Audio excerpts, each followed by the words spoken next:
Hello, welcome to Count the Bucket. With your host, Zach Cox. Let's get this money.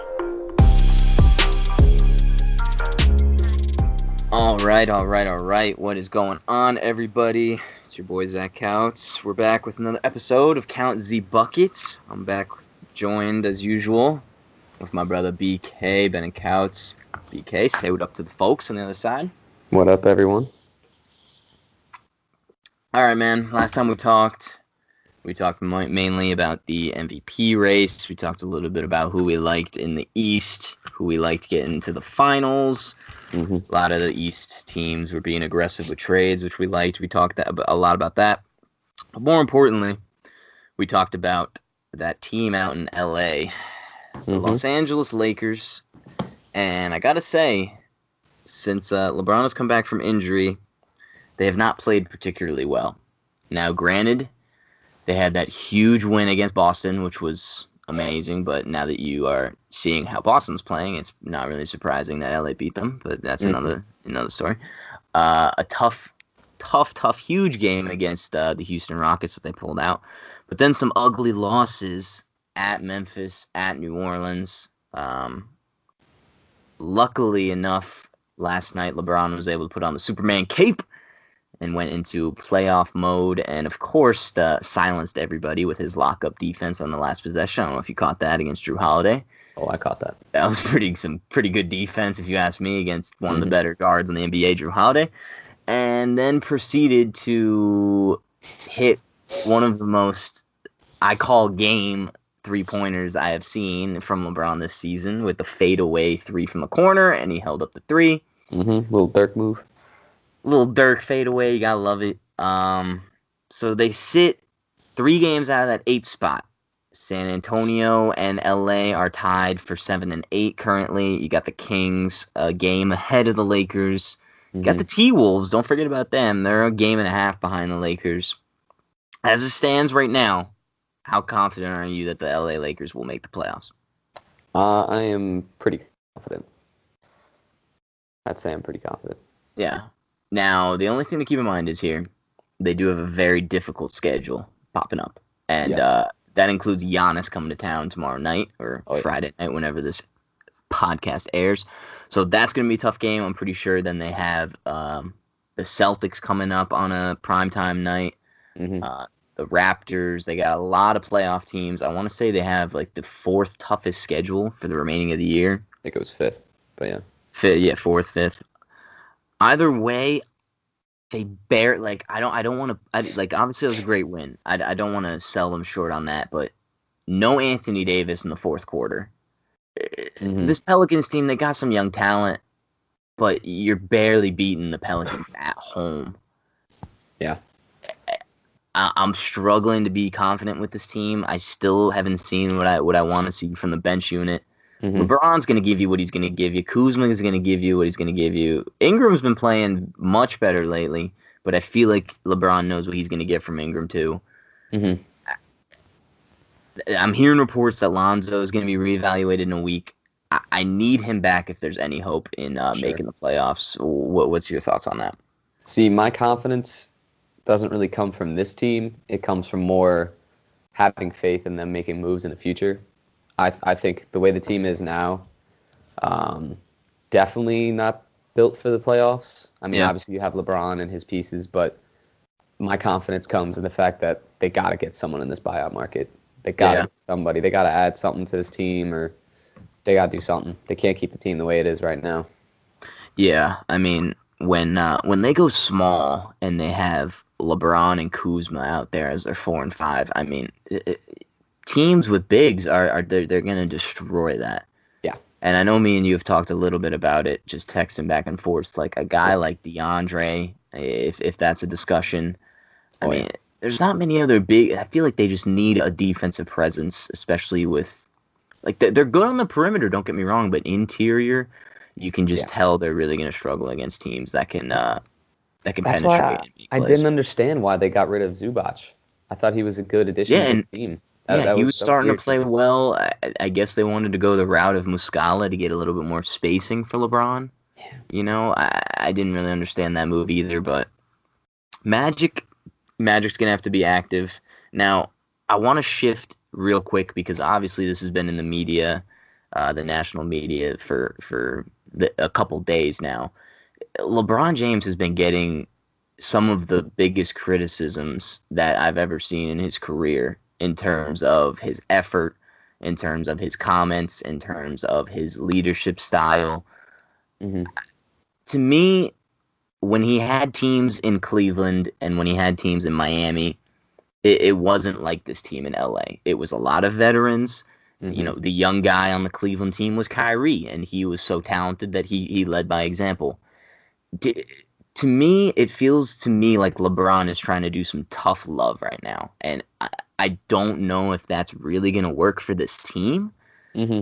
I think the veterans are kind of getting it, but the veterans are only going to do like so much. It's more the young guys on this team that are extremely talented. Like I know he's your boy, but like Josh Hart, I mean, where is he lately, He's a man? And shell of himself. he Yeah. is a shell, and not to say that the older guys too, like Rondo has been completely missing. Like a He lot of had a these good older game. guys, He had a good game last night. I need some consistency, but from because you know LeBron better, you know you're one of his all-time favorite fans, should I say? You follow Hmm. him closely more than anybody.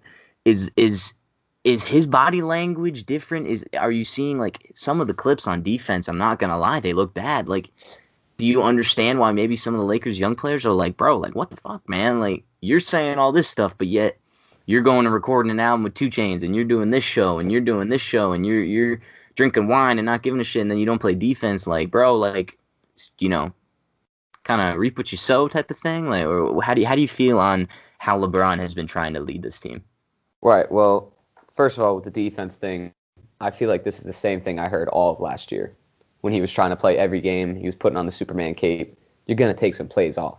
When you're Yeah, holding together the entire offense, you got one point guard on your team running the point for you.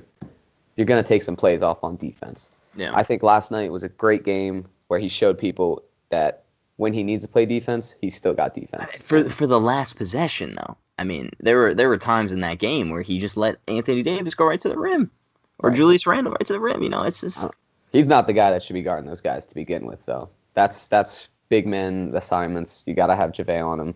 yeah. Got to have longer bodies. But the other I hear thing you. is, especially with that post that's been going around, him getting all like happy-go-lucky in that practice facility. I think he's starting to feel out the young guys, and I think the best thing for the Lakers right now is not necessarily leadership or anything. I think it's just time. They just went through that whole thing with Anthony Davis, all the rumors, everyone been put on the table, probably made the locker room a little awkward. It's time to come back together, need Yeah. some camaraderie, just get to know each other more, and just continue to bounce off each other. I think all they need is time. They'll start learning LeBron is LeBron, and I think it'll start to fall together. Yeah, I see your points. I agree. I watched the Laker Pelican game pretty closely, and it's just something, the timeouts.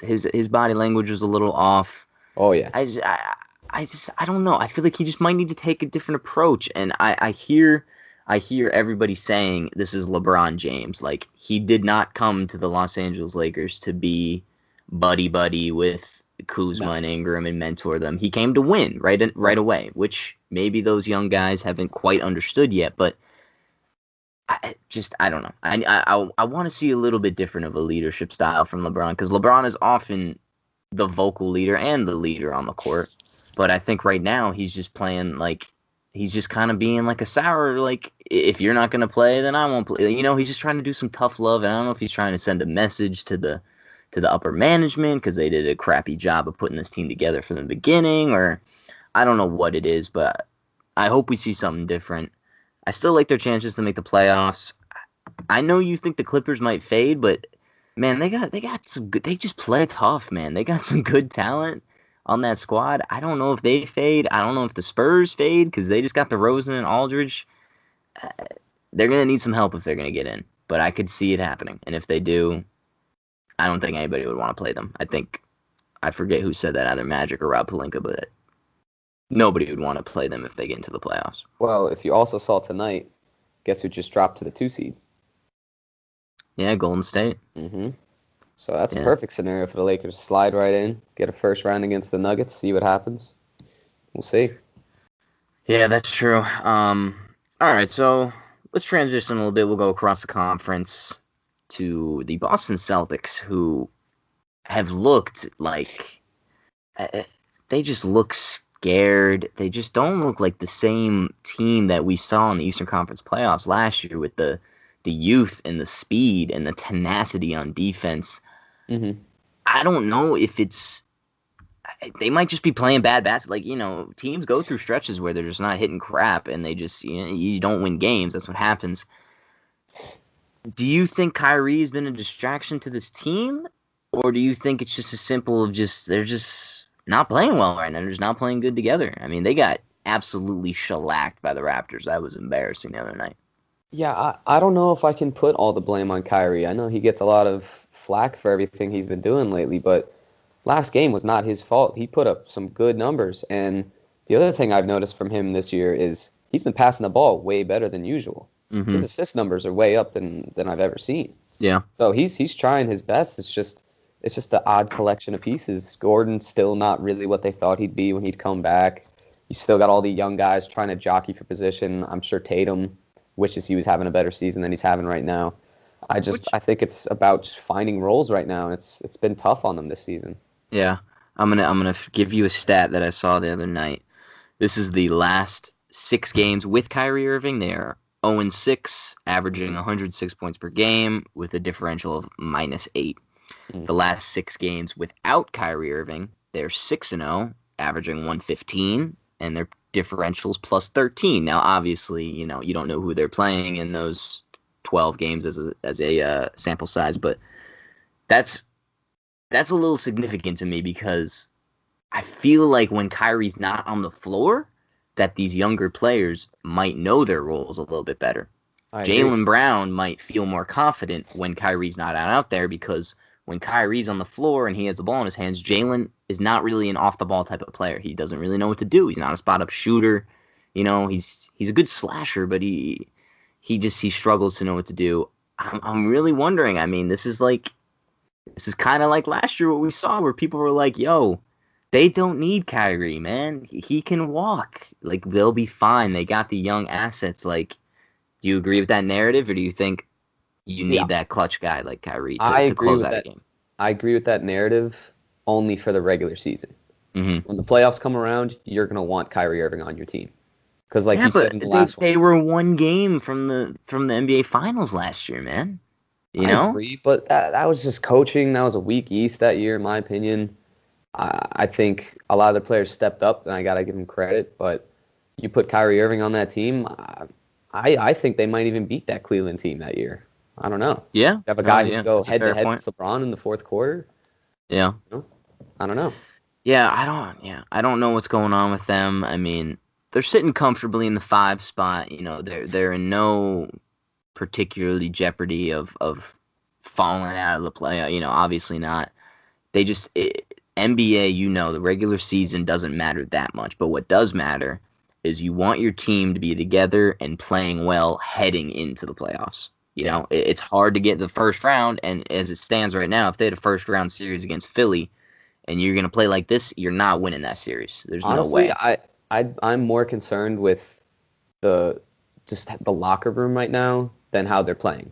Because if I'm going into the playoffs, they both coincide with each other, right. Really. Yeah. If I'm going into the playoffs, I'd much rather have a together unit in the locker room ready to go into battle than a team that's playing their best basketball.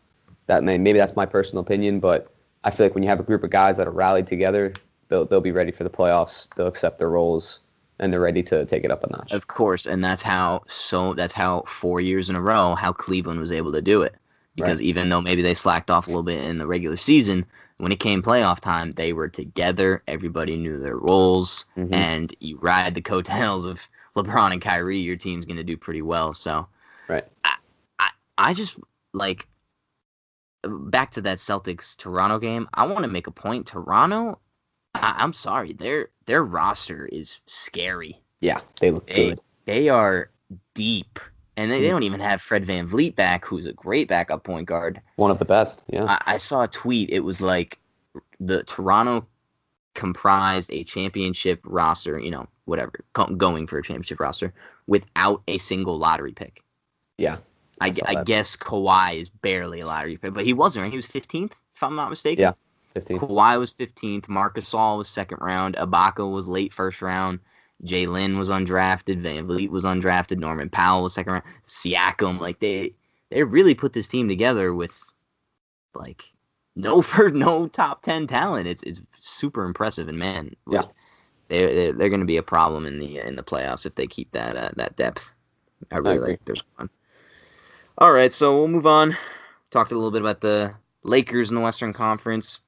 Some teams that I feel like have been surprising people. I don't know about surprising people, but have just been exceeding expectations for this season.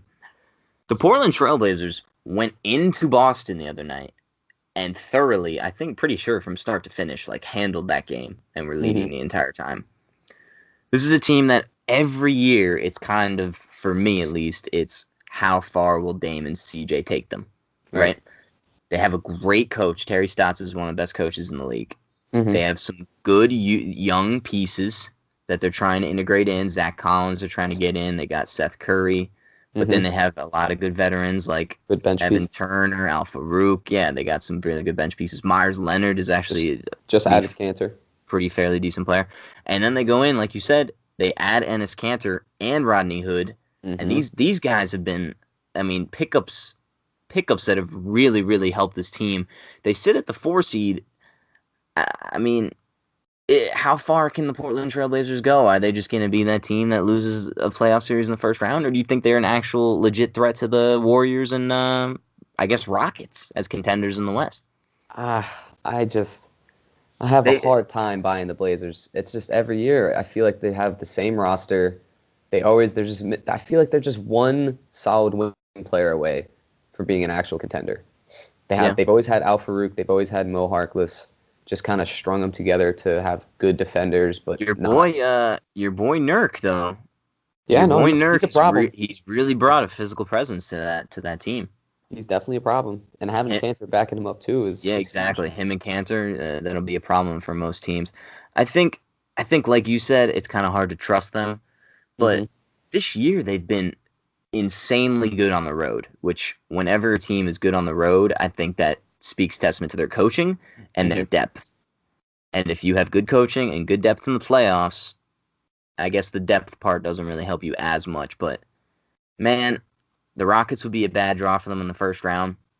Yeah. But I like what they're doing, man. They've kept this Dame and CJ core together for like a while now, and they just keep kind of picking and plugging different pieces in to see what works. And honestly, dude, like, this is one of the better Portland teams I've seen since like the Aldridge and Brandon Roy days, man. Like this team plays hard defense and good. Like I was watching the Boston game. Like every single bucket Boston was trying to get was tough.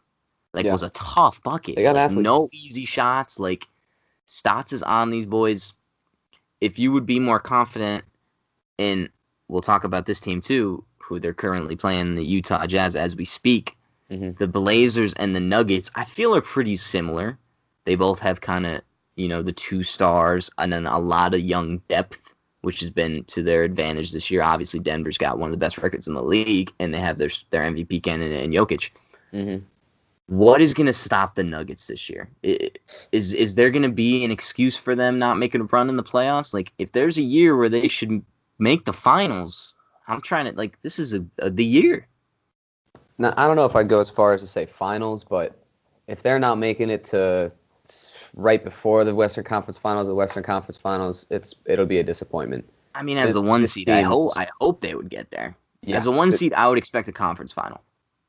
In my opinion, I think they're the deepest team in the West. Yeah, the young players are coming together. They're getting great minutes from Monte Morris. Guys are stepping up. Exactly. They just got IT back, who looks pretty good. I really like the makeup of the team. It's just teams like that rely on the team play, like moving the ball around, trying to find the open guy. It usually doesn't translate in the playoffs. In the playoffs, it usually translates to you got one guy who can go to in the fourth quarter who could put you over the edge after you've been neck and neck the whole game.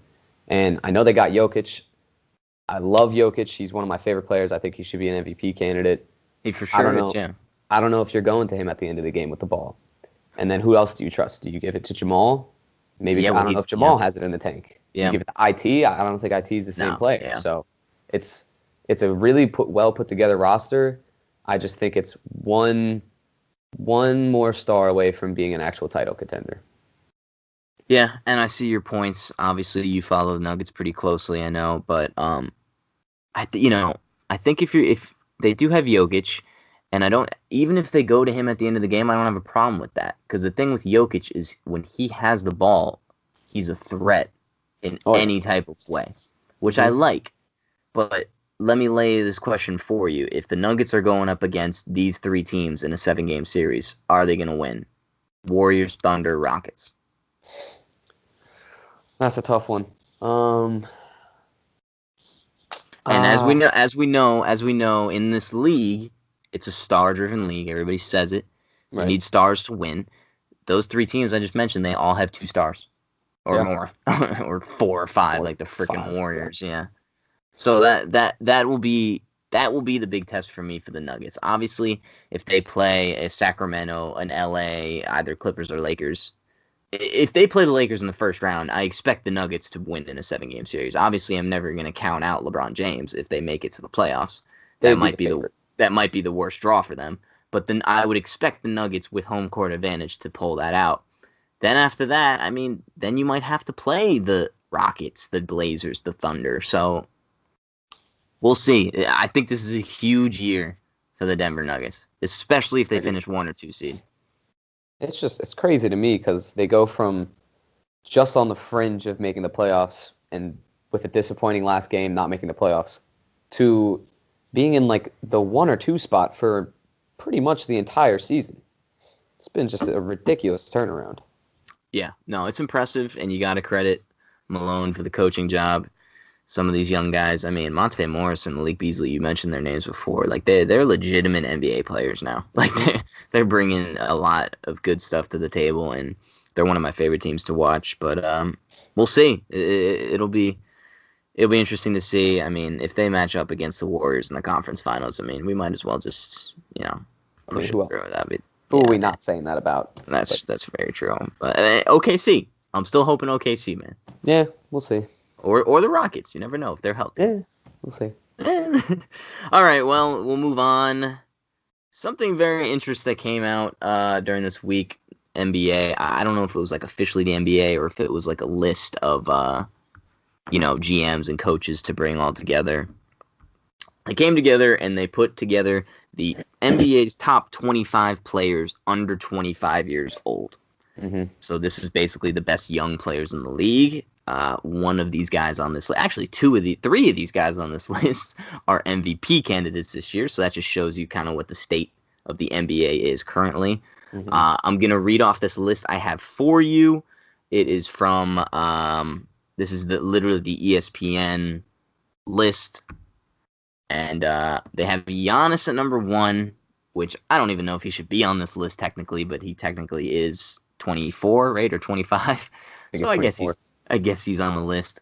The top Mm-hmm. 10 rounds out. It will be Giannis, and it's Embiid, Jokic, Towns, Ben Simmons, Luka, Donovan Mitchell, Jason Tatum, Darian Fox, and Devin Booker. That rounds out the top 10, Mm-hmm. which we'll dive into that in a few seconds. But then the rest of the list, which I found pretty interesting, honestly, how they ranked it. Kristaps coming in at 11, Pascal, D'Angelo Russell, Markkanen, Clint Capella, Jaren Jackson Jr., Jamal Murray, DeAndre Ayton, John Collins, Nurkic, Marvin Bagley, LeVert, Kuzma, Lonzo Ball, and Jaylen Brown. So obviously, as I'm rattling off all these names, a ton of young talent in the league.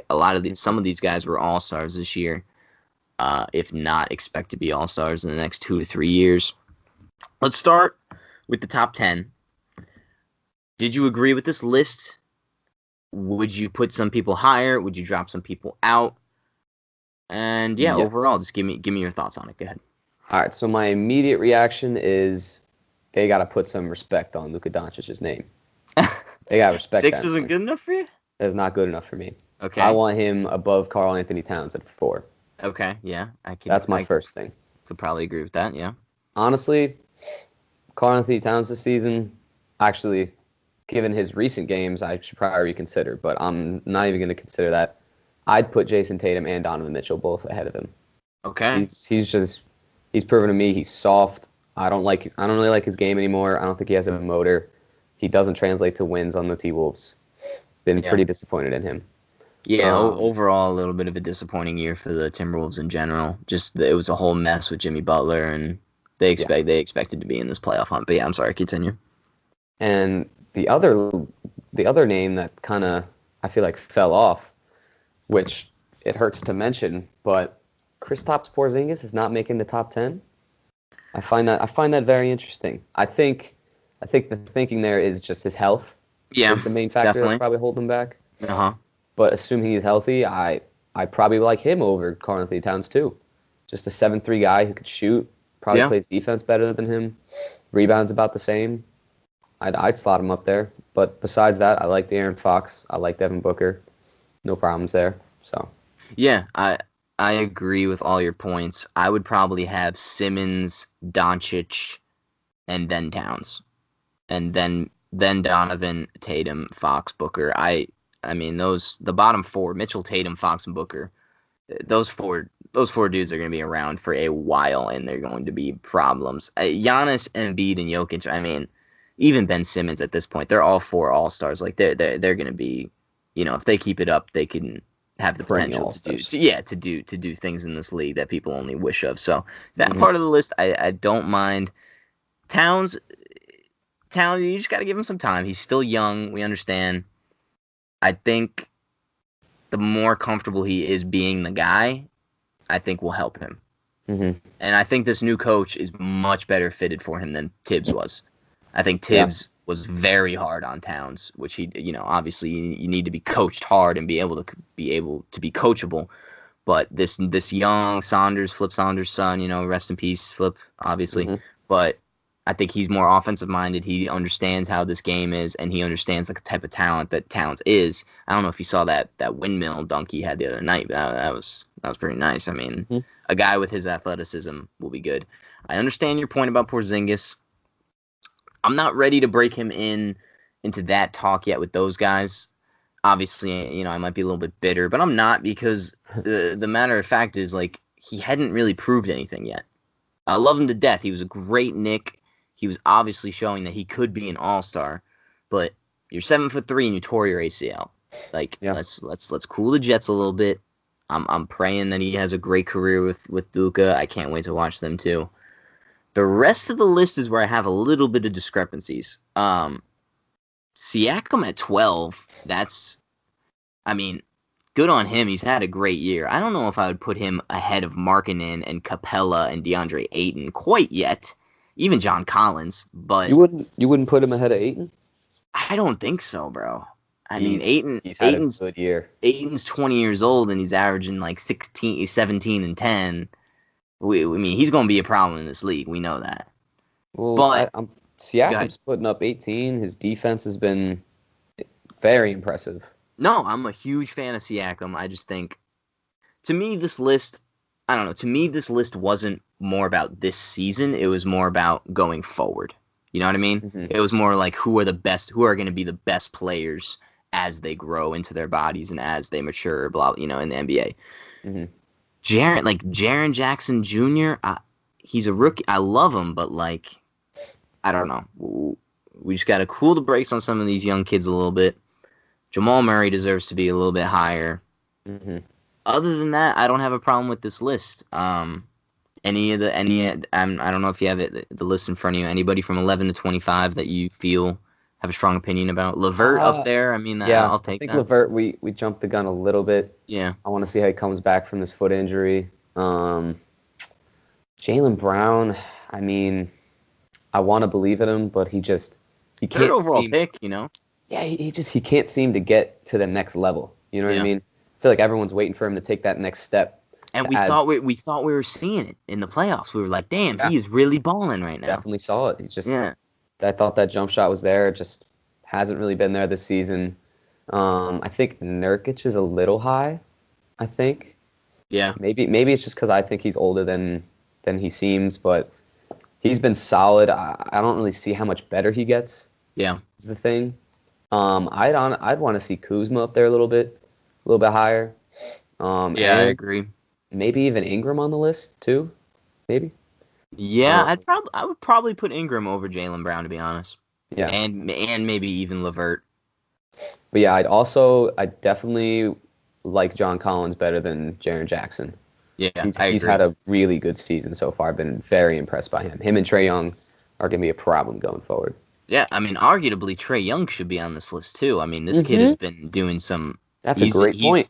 the other night. I think he had what? He had 30 points, 10 assists, 36. and 5 rebounds or something, Hmm. and was like the only rookie besides Jordan and LeBron to do that in a game. So I Yeah. mean, let's. The criticism was real for Trae Young coming out of college, and people were not buying it. And I was like, yo, people just don't He's a understand. baller. I'm gonna go off on a little rant. It was the same thing with Luca. A lot of people did not believe in this kid, and a lot of people didn't believe in Trey. And the thing I try and tell people is that when you take players with this talent, even though they might be little kids and might be little skinny or whatever, haven't put you see Trey Young's frame, he might get bodied a little bit. But Hmm. if you take them and you put them in the NBA and you surround them with athletes and you surround them with good coaching and you Hmm. speed up the game with the 24-second shot clock and you put these kids in transition, it helps them. It helps them And they can tremendously. shoot. And Luca can open up the floor. Trey is using his passing like CP3 and Rondo back in their days. Like the way he operates the pick and roll, both of them, Luca and Trey Young, like Hmm. you can just tell they have it. They understand it. Like for anybody that I'm sorry that thought Luca wasn't going to translate because he played in Spain and only averaged 14 points a game, like Yeah. he was playing with a bunch of grown men. It's just his Oh stats yeah. weren't that good because he was playing in Spain where they weren't the best players, you know? Yeah. So people got to cool their breaks. What I want to ask you, which I thought was really cool about this list, there's a lot of duos on this list. So Hmm. which duo, I'm gonna lay a couple in front of you. Which duo are you most excited for in the future, and who you think, I guess, down the road will be competing for a championship? Obviously, we have Luka and Kristaps. That will be one Hmm. I'm sure that will be talked about for a while. Oh yeah. Simmons and Embiid, I can say, but they're already competing for a title, so I'm gonna count them out because they're not technically young anymore. They're all stars. They should be ready for the next challenge. Hmm. De'Aaron Fox and Marvin Bagley. We saw him go The down the other lefties. night with a little bit of an injury, but he's okay. Thought it was a little bit more serious, so hopefully Hmm. he's all good. Jamal and Jokic, Oh yeah. Aiton and Booker. Did I say Hmm. that already? I don't think I did. Nope. And then, of course, like we just said, John Collins and Trey Young. So out Hmm. of those, I guess you could count Lonzo and Kuzma, but they got LeBron. Out of those duos, I have a feeling I know who you're gonna say, but what's the deal? Who you think's gonna be the most successful duo together in the future?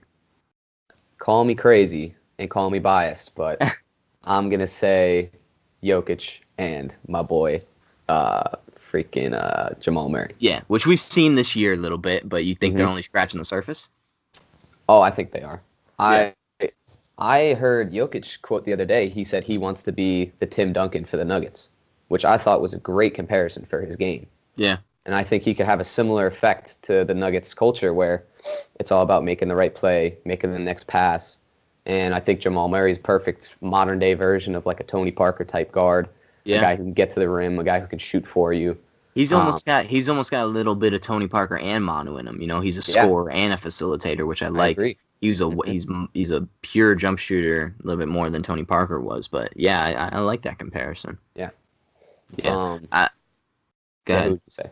No, I was just gonna say that obviously Luca and Porzingis will be extremely interesting to see. I'm pretty sure Oh they yeah, played together, right, for a couple years I when think so. For a year. When Luca was like really young, when he was like 16. So They they played got some against each chemistry other. already. Yeah, they played against each other. Um, the one that I'm a little bit more excited for, and that's because I want to see how this draft goes, is Booker and Aiton. Mm. I feel like whoever they get in this draft and pair with those two, that will be like this team will be ready to pop in like 2 years. Oh Like if yeah. they get the right piece, if they get like a Cam Reddish in there, not even a Cam, even maybe like RJ might be the perfect little. Even John Morant could fit really nice with the squad. Hmm. Um, Either way, we've got a ton of young talent in this league. I feel like we could have gone to like 35, 40 with the amount of young players left in the league.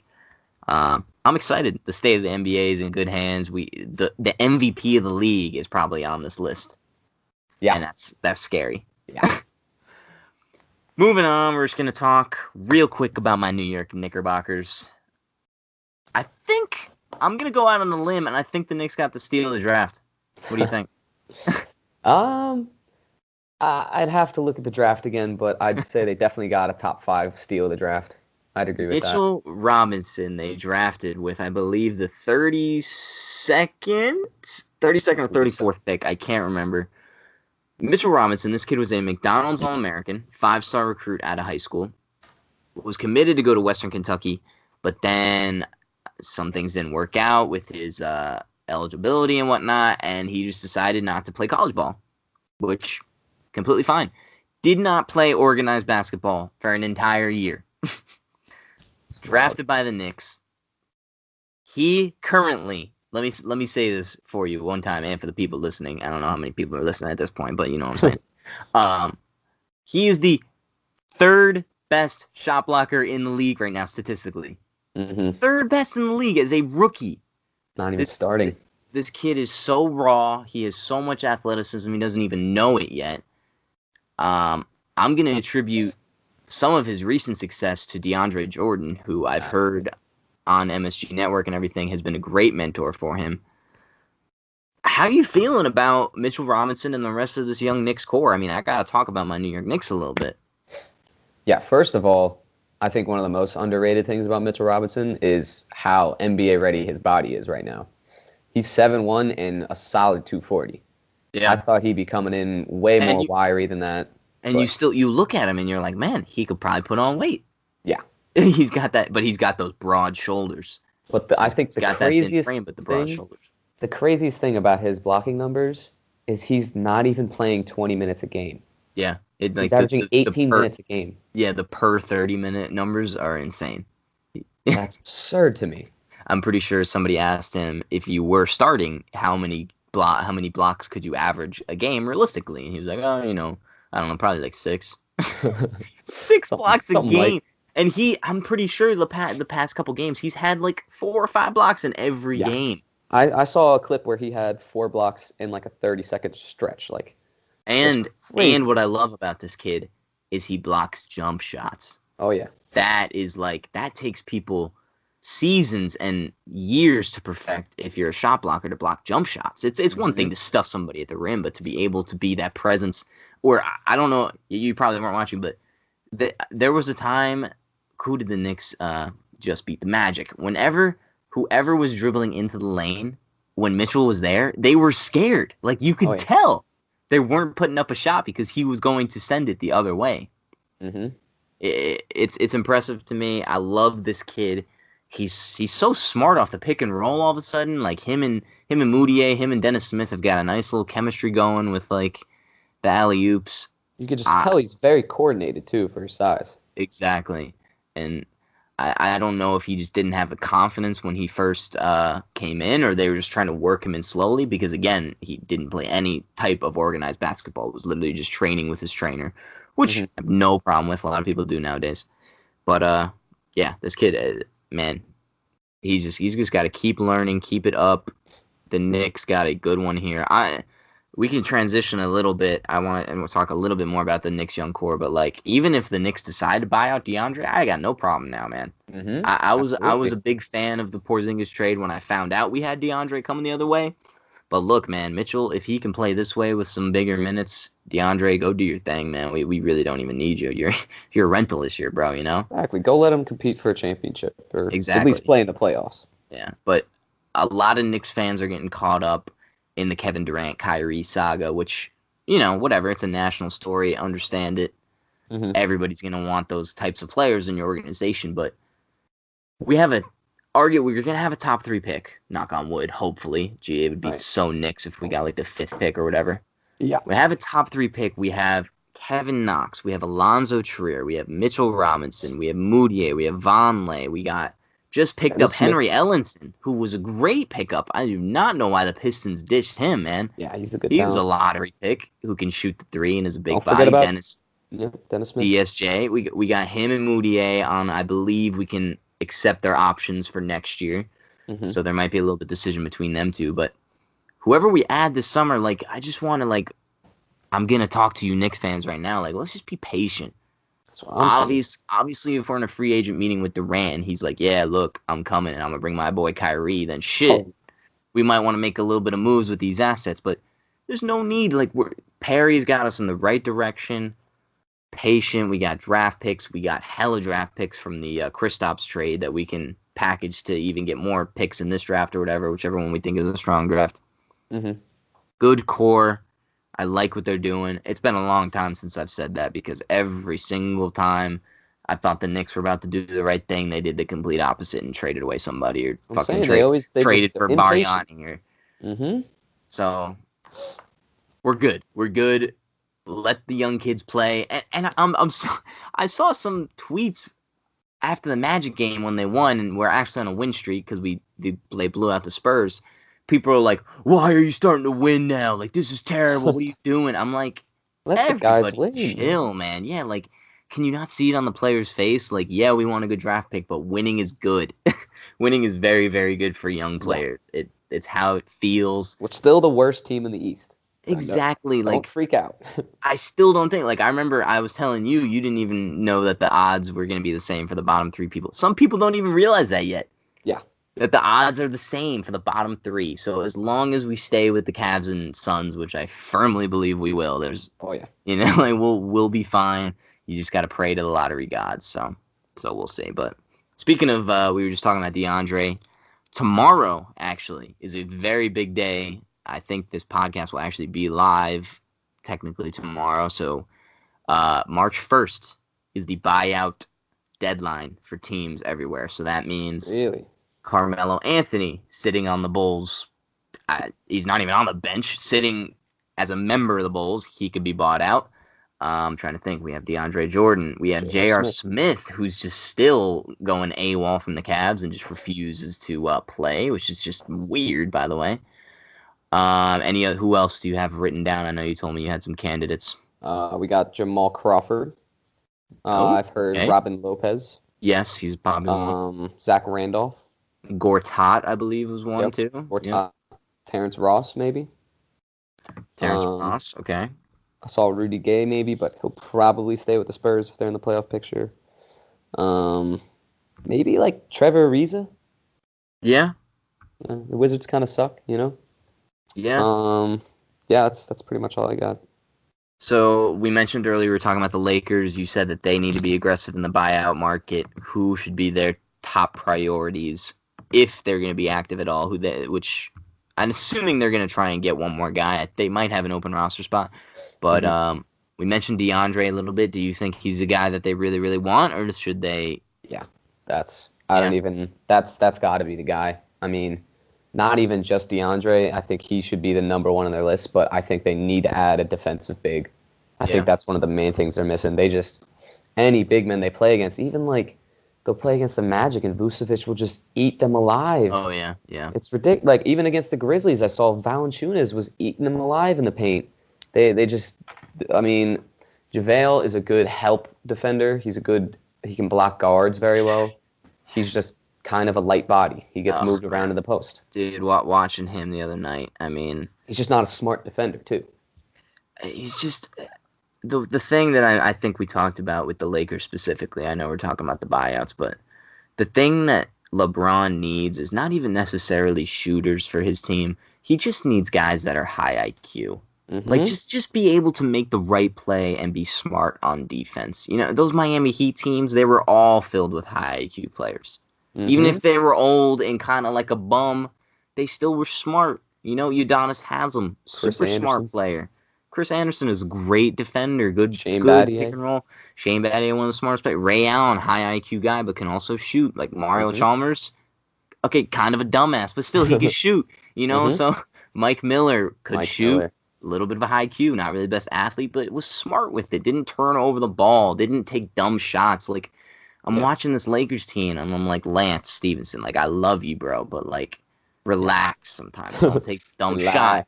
Even KCP, like, chill. Like, even Reggie Bullock, like, he's not really a high IQ guy, man. He's a good shooter, but sometimes they were I like Reggie so far. I like Reggie, but they were trying to feed him a couple times, and he was just not hitting shots. And they were like, yo, like, thought you were heating up, Like, I don't know. Like I said, I think Magic needs to really dig deep on tomorrow. I guess tomorrow's the day because I don't know when the negotiation period is. They might have like a week after the deadline to actually negotiate with buyout guys. But, I mean, would you even take like a Robin Lopez or a Gortat?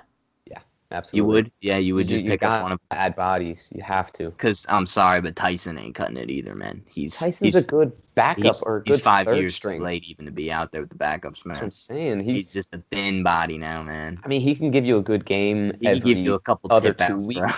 Yeah. But, like, you can't lean on him to start for you or to pick up the slack for JaVale. Yeah, so they got to do something. You think our boy Stay Mellow gets picked up? Oh, man. I would hate to see it end like this, bro. Like, why? He's got so much. I feel like he's got a lot left in the tank. Maybe I'm just overly just a mellow guy and I'm just blinded by it.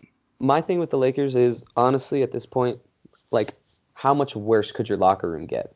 Like, why not take a chance with Melo? If anyone's going to tell him his job and make sure he does it, it's LeBron. If anyone's going to turn him into the spot-up shooter that he should be right now, it's LeBron. Off the bench. Yes, off the bench, absolutely. Yeah. If he can accept that role, he'd be good on so many teams, man. Yeah. Like, I feel like you should be a little humble at this point. Like, I can't even imagine. Like, imagine if Pop got Melo in the building. Yeah. And told him what he wanted and, like, the vision he had. You don't think Melo would buy it? Maybe he wouldn't. Maybe Melo is just a straight-up dick and just is like, bro, I'm a starter. I'm going to get mine. F all y'all. I'll get paid on the bench. I don't care. And not play. I don't know. I hope not. I don't know. By the way, I want to shout out the man, the myth, the legend, man, Dwayne Wade, bro. How about that buzzer beater? That was crazy. How about that, man? That was a crazy shot. That Good was for awesome. him. Like, that was the luckiest shot ever. The post-game interview, he was like, oh, man, like, when Kobe hit that one over me, like, I had to get my Mamba mentality going, Like, that was crazy, So. Against the Warriors, too. You got to love it. And honestly, the Warriors players, man, they were all cool about it. Like, they're all laughing. Yeah. You got to be effing kidding me, bro. Like, you make that crap, like, whatever. We'll give it to you, man. Like, Steph was geeking. Durant was, like, shaking my head. Respect the OGs. I love it, though. Like, in a night where D-Wade obviously has that shot, like, LeBron had to one-up a little bit with his little fadeaway shot, man? That's funny. All right, well, I think we covered it all. Not bad. Another good episode in the books. I mean, I think last time we talked, the Lakers were in the exact same spot. So maybe next time we talk, maybe they will have beaten Greek Freak. If they can come away with a win Friday, I will be feeling way more comfortable. Because I just want them to get up for the big games.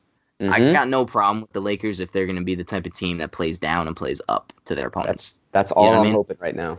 And honestly, shout out Julius Randle, yo. I don't know if you watch much, but he was giving Bron problems, man. He's a good body to guard Bron. I've been saying it all year. I think the Lakers should have kept him. I don't know why they let him go. He's just not a shooter. That's probably why. I know that's what they're thinking, but we'll see. But yeah, he played a good game. All right, man. Well, that's it for the Count the Bucket. It's your boy Zach. EK, say peace to the boys one time. Peace out, fellas. We'll see y'all next time.